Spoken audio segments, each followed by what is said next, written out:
Thank you for joining News 6 and ClickOrlando.com. I'm News 6 anchor Lisa Bell, and we are going to be talking about the holidays today. It is a time for giving, but for scammers, the holidays can be a time for taking, unfortunately. So these schemes are getting more sophisticated.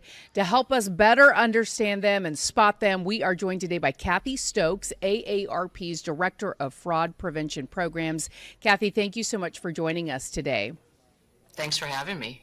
So we know AARP just released its 2024 Fraud Watch Network report, and it found some pretty staggering numbers. It shows 4 in 5, some 82% of U.S. consumers have experienced some type of fraud this year alone, and that's whether it's gift card scams, counterfeit products, phishing attempts, and more. That seems like a lot of people, 82%.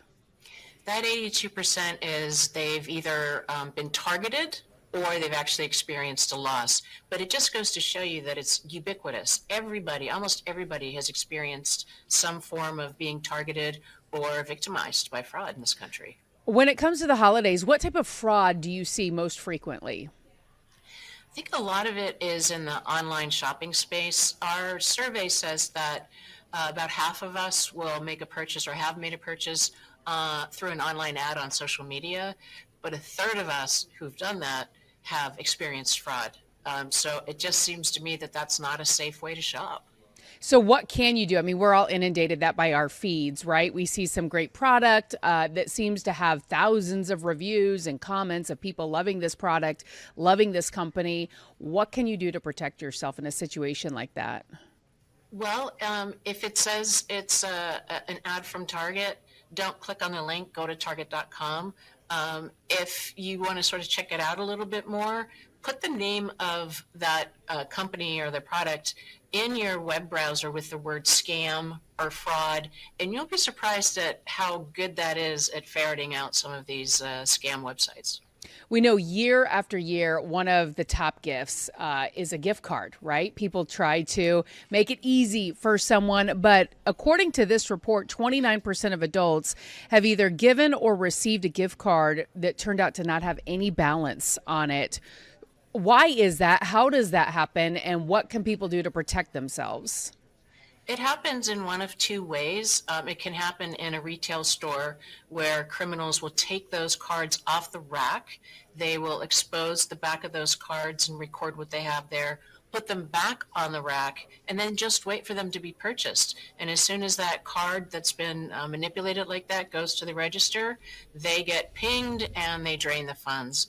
And then sort of even more scary, they have these, what they call a ghost bot, that will go online and search for cards that have balances on them and drain the balances.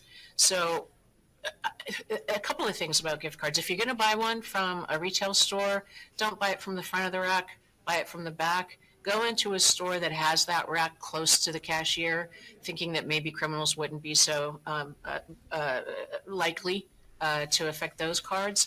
And when you're buying them, tell the person that you're giving them to, hey, go ahead and check the balance. And if there's not a balance there, talk to the retailer or the issuer, because sometimes you actually do get your money back talking to them. And use the card when you get it. We tend to let them languish, right? And that just gives the criminals more time to drain them. Yeah, and I know you typically have the option of getting a receipt when you purchase, even a gift receipt when you purchase a gift card. Is that something you should be doing and then giving that gift receipt to the person you're giving it to?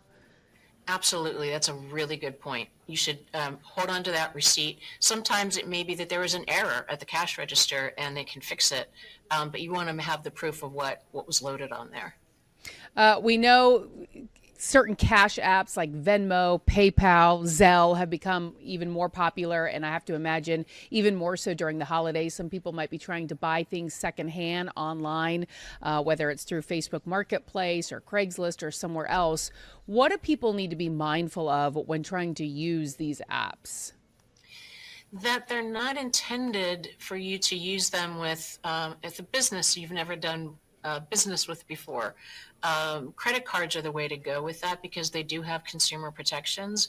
If you buy something off of Facebook Marketplace or Craigslist and you use Cash App or Venmo, and you never get that product, you don't have any recourse where you do with a credit card company.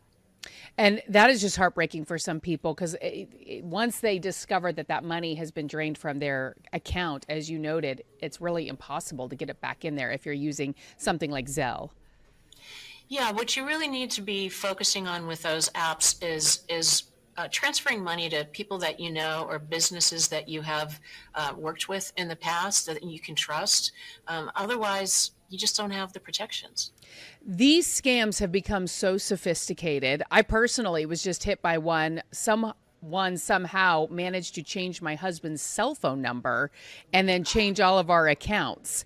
So what sort of advice do you, thank goodness we had notifications set up on our phone so we could see people actually making purchases in real time using all of our accounts. But what advice do you have for consumers to protect themselves? I mean, it seems like there aren't a ton of safeguards out there. Well, and that's the problem, right? It's sort of on us to try to figure out how to be safe online when it really should be up to the social media companies and the tech companies and the banks and the credit card companies to better protect us. But knowledge is power, knowing what to do to protect yourself. You mentioned being able to see what was happening on your phone. If you bank online, you have the opportunity to check your account anytime that you want. Some people think, oh, I'm not going to bank online because that's dangerous. But it's actually dangerous if you don't, because someone could set up that access instead of you and have access to your accounts. Even if you get through the purchasing process without getting scammed or ripped off and you actually get a package delivered to your front door, according to this report that you guys just put out, 1 in 4 U.S. adults say they have had a package stolen from outside their door, which is kind of crazy because in this day and age, everyone seems to have a doorbell camera. We can see people doing this. Do you have any recourse as a consumer if that happens to you, and what should you do? I don't believe you do have any recourse. And even if you catch it on your camera, you don't know who that was. What are you going to do with that? You can't, if you ask the police to do something about it, they'll be like, sorry, we've got other things to do. There are things that you can do to mitigate that. You can have things held back at the post office and you can go pick it up. If you're shopping with Amazon, they have those Amazon, what are those, lockers in a lot of places. Just look for ways, or you can even tell the deliverer, put it under the bush, put it around the back of the house, some way that it's just not that obvious. And I want to touch on a point that you guys point out in this report in terms of providing your personal login information. If you call customer service and you need to log into something, when should you be providing that information and when should you not be providing that information? 100% of the time, you should not be providing that information. No retailer, no tech support is going to ask you for your username and your password. They just don't do that. It's a huge risk. And if that's the position you're in, disengage. It's fraud.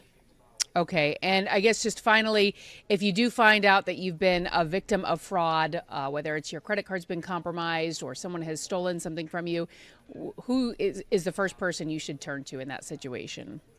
If the fraud involved a bank account, you should call your bank right away and see what they might be able to do to pull the transaction back if it hasn't been completed. But if you don't know what to do, call the AARP Fraud Watch Network. We get like 100,000 calls every year, and we help consumers who aren't sure whether or not something is legitimate or they just want to report a scam. And sadly, we talk to a lot of people who have been victimized, and we help them to report it to the right authority and help even with emotional recovery with the program that we have. Well, that is good news. And I can tell you in my case, which happened just last week, within minutes of these scammers trying to take $2,500, we were able to contact our banks and get all of that money returned. So you got to be proactive and be checking your accounts and not ignoring those notifications, those push alerts that you get on your phone. Absolutely. Yeah. Watch for those push alerts. All right, Kathy, thank you so much, and happy and safe holidays to you. You as well. Thanks for having me. Thank you.